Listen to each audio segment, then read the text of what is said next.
In various Ukrainian cities, citizens come to the street on the 8th of March to stand up against violence against women and for equal pay. The traditional way of celebrating the 8th of March in Ukraine comes from the Soviet times and consists of men giving flowers to women and complimenting them. Lately, however, these perceptions started to change. Thousands came to the streets last Thursday to demand a higher recognition of women's rights in Ukraine, which would be made possible by ratifying the Istanbul Convention on Preventing and Combating Violence against Women, as well as by the government's stricter policies in this regard. We're joined in the studio by Nadiya Chushak, a feminist activist and researcher, and Maria Guryeva, Media and Communication Officer at Amnesty International Ukraine. Good evening. But before we go into discussion, let's have a look at our report from the 8th of March march in Kyiv.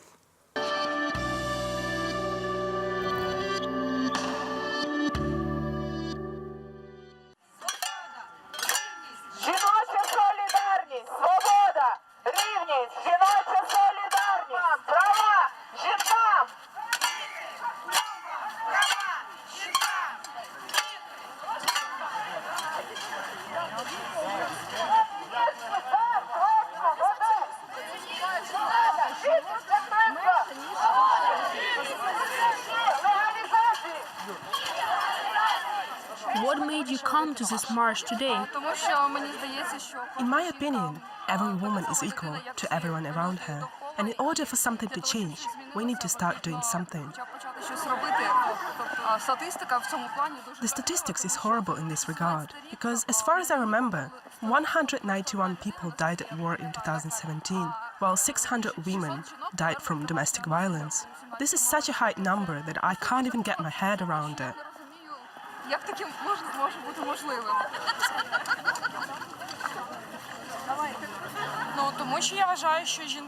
I think that women have the right to make decisions about what to do with their lives, what job to choose, when to marry, whether to make borscht for their husband every evening, or whether to marry at all and have children. Basically, a woman should be able to choose her path herself.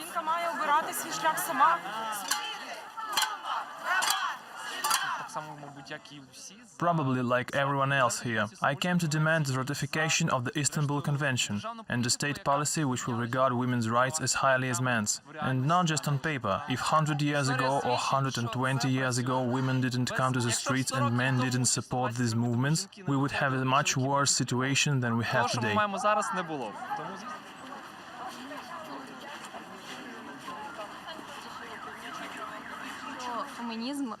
Feminism diminishes women. Feminism is against the entire womanhood, not just in Ukraine, but in the entire world.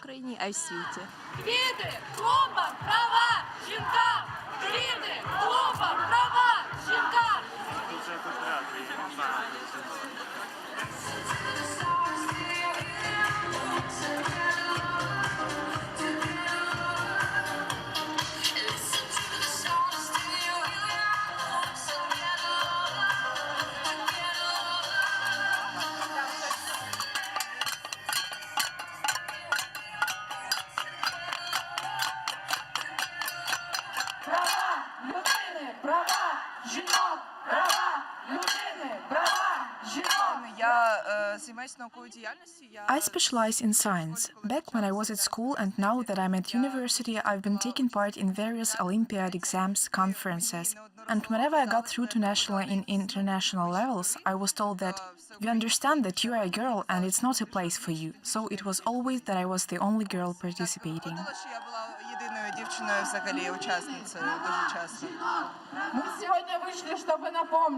О том, что есть еще куча нерешенных вопросов: сексизм, дискриминация, насилие, убийство женщин.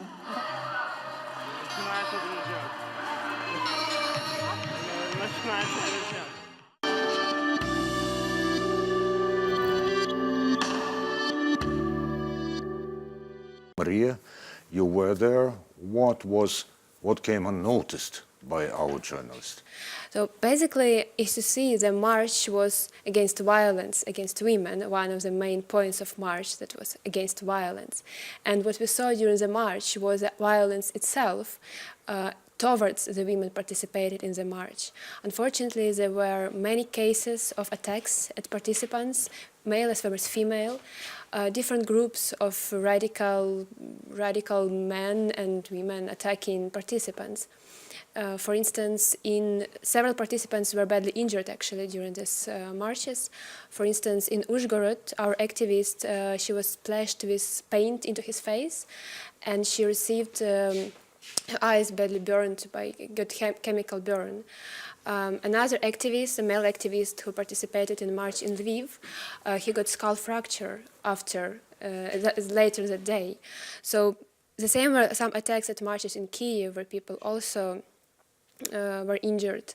So as we see, this is kind of manifestation of women's rights on the one hand, and then some opposition groups, that contains not of many people, but still very aggressive people. They try to oppose What struck me in this report was that, well, by the side of it, 99% of the participants were young people. And even the 3 persons who ostensibly protested against the march were very young. Does this mean that the older generation does not care? Nadiya? Well, I think this is one of the gaps in contemporary Ukrainian feminist activism, that we do not interact a lot extensively with older generations, right? And I think that this is a gap which can be quite disastrous for us, because in Ukraine there are a lot of elder women, especially women who live in smallest towns, in villages, who are left out from the mainstream feminist activism, which is really burgeoning nowadays in Ukraine, right? So I think this is one of the steps that us as feminist activists and people who support feminism have to make, somehow to understand how we can better communicate with the women who are out there, from less privileged groups, maybe with lower levels of incomes, living in rural areas, because this is definitely a huge population which is at the moment kind of being left out, even though if you start talking to them, you understand that actually these women very well realize the reasons for the discrimination. They know how to fight against this, because they have to fight the everyday ongoing oppression that they face in their lives. So I think if we are able to build some bridges, the feminist movement in Ukraine overall will be stronger and more persuasive. I may be stereotyped in my thinking, but after what Nadiya said, and after hearing from Maria that this was mostly against the violence against women, I say that maybe the older generation does not take such an active part in the protest movement is because they are overloaded with homework. As you can see from the graph, Ukrainian women spend a staggering 5 hours on housework every day. This includes cooking, cleaning, looking after their children, and whatnot. While Ukrainian men get away with only 1 hour and 30 minutes of housework, half of their daily routine to such tasks. Sweden, in comparison, has a much better proportion, much closer to equal. Swedish men spend just over 2.5 hours on housework, while females in Sweden spend 3 hours and 26 minutes on household chores. What are you doing? What do you think is may be done to change both men's and women's minds on this issue? Maria? What you said is very much true.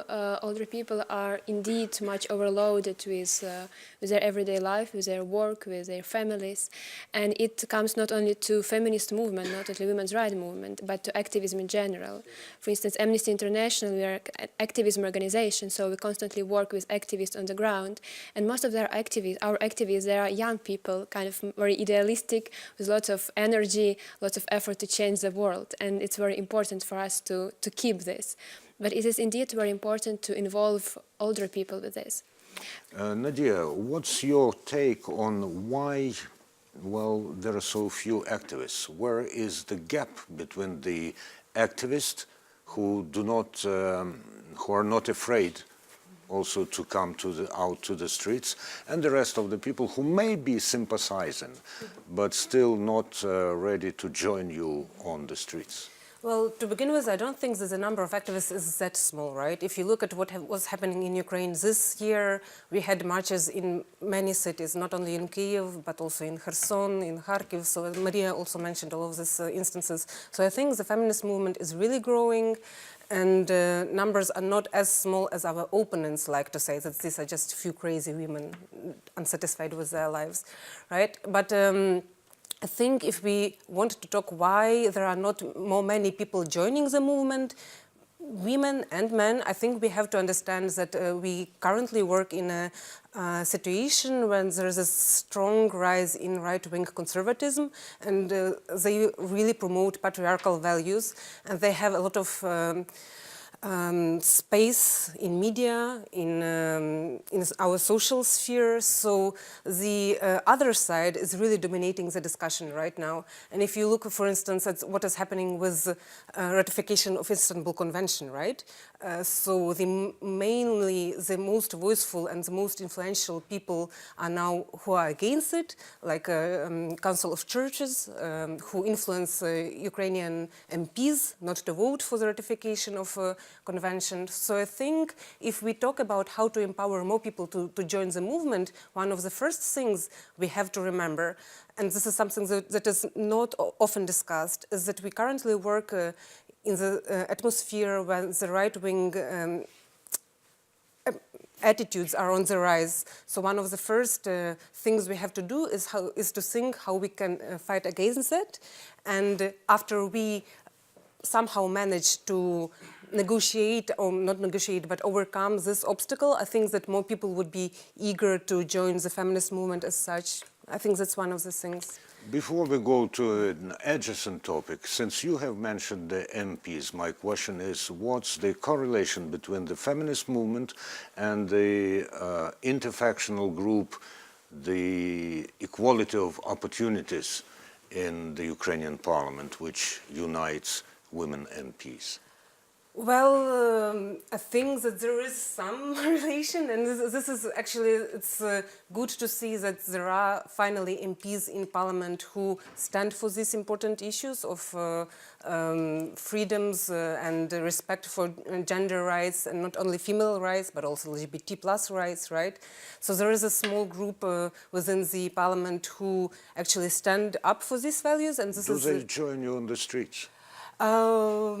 Well, I'm not sure, because I wasn't myself on 8th of March. I was at home with I think that if they were there, then the journalists would definitely. I think that's true, right? Because some of the MPs, they joined, for instance, Equality March in June, which is a manifestation for LGBT plus rights, and definitely journalists always showcase it. But for some reason, they didn't join the 8th of March. That's all true. right. Now, for the notion that exists in Ukraine, although we have not yet invented the proper term in Ukrainian for this, I mean harassment. Harassment is another area about which Ukrainian women probably have a different idea than those in the West. The Ukrainian Institute for Social Research asked Ukrainian women what they consider harassment, and the results were not what you might expect. According to the data, less than 1/3 of Ukrainian women consider verbal insults and humiliation forms of harassment. And over a half of Ukrainian women think that physical abuse is not harassment. There's a popular saying from a Soviet-style guidebook for women that goes, "If he raises his hand against you, he must love you." It appears that many still haven't moved away from this mindset. And of course, I mean here not only women, but men as well, because if they were not raising their hands, then there wouldn't be such a trap. But what's your comment? What's your comment about this attitude? I think what's really astonishing here is that 44% of women think the rape is not harassment. So basically, if not, then what is? And that's a huge problem of, in general, how society treats women, how society treats equality. So what we have now is that if woman gets raped, it's her fault. It means that she wore not the right clothes, she smiled not in the right way, or maybe she did something wrong, something else wrong. So that's why so many victims of rape or other violence, they don't go to police, they don't go to court, because all blame is put on them. And that's also this discourse we try to find. We try to explain that the harasser is the one who is guilty. So it's a crime to commit, to rape or to beat a woman or anyone else. Just it would be a crime to beat people on the street. Forgive me for being sexist, as a man, I think that it is no less important to know what Ukrainian men think about this, what they consider harassment. And we really cannot regard the issues separately, because much of this attitude is formed by what men think, and vice versa, of course. The Ukrainian activists started an analog of #MeToo campaign 2 years prior to the Weinstein Gate. Thousands of people in Ukraine shared their stories under the hashtag I am not afraid to say, sharing their experience of sexual harassment in summer of 2016. The campaign had been picked up in Russia, Belarus, and the rest of post-Soviet space. My question to the guests: what should we know at this stage, and how does this kind of movement change the situation? Who would like to start? Nadiya. Okay, I can start. I think that this movement was very important for Ukraine because it really started the conversation about the gender imbalance in power and started the conversation about how Ukrainian women are faced with the harassment on an everyday level, right? And because it was such a grassroots movement, it came from below and people really shared their personal stories, it finally showcased that gender discrimination and gender-based violence is not just a whim and a product of fantasy, but this is a reality that many of us face on day-to-day basis, right? So I think this is one of the strongest things, and for me personally, one of the strongest changes, because if before the, I'm not afraid to say, campaign, from my personal experience, I remember many times I was talking to friends, trying to raise the awareness of the violence against women, and people were like, this is not happening, right? But after this campaign, it's impossible to ignore. Even though some people are still ignoring, right? And there was a lot of discussion over the last few days if the statistics that was published about the number of women who were killed in domestic violence is true. I don't know, it doesn't really matter if the number is true. What matters here is how people in Ukraine react against the statistics, right? The statistics is here. It's about domestic violence by the numbers. Mm-hmm. And Maria has also mentioned some of the trends, although without figures. So, 1,100,000 women in Ukraine are affected by domestic violence, but only every 10th of them, 110,000, appealed to the police, and only 4,400 such cases reached the court. Mm-hmm. Ukraine is at war, and of course, female population is affected by the war as well, but the number of deaths is over 2017. You see, 191 women were killed in the Donbas area, but 600 were killed as a result of domestic violence. Just a little bit correct, is a comparison with people in general killed in Donbas, and the number of women killed is 3 times as much. The country is moving forward on gender equality, but the progress is considered to be slow, and there is still a long way to go. We do hope that the rise of right-wing groups and conservative ideology will not prevent us from this progress and will not throw us back. But that's true that all these efforts by activists, government, organizations, they should be well coordinated. Nadiya, to your mind, how well is developed the cooperation between the feminist activity and the general human rights activity? Is there a mutual understanding at all? In my experience, not really. So I think that there is a lot of inherent and some internalized, even sometimes, misogyny and sexism within the human rights activism as a whole. And very often, especially I can observe it in older generations, so sometimes they dismiss the feminism as not relevant. And this is really painful, right? Especially when women human rights defenders reproduce this, and this can happen sometimes. I've heard it myself a number of times, right? So I think this is another challenge for the feminist movement, right? Because human rights activism in Ukraine is, it has its tradition and it has its resources and it has its powers, but sometimes it ignores the needs of feminist movement or LGBT plus movement because they do not consider these needs as to be in priority, right? Thank you very much, Maria. Thank you very much, Nadiya. Stay with us. We'll be back in a second.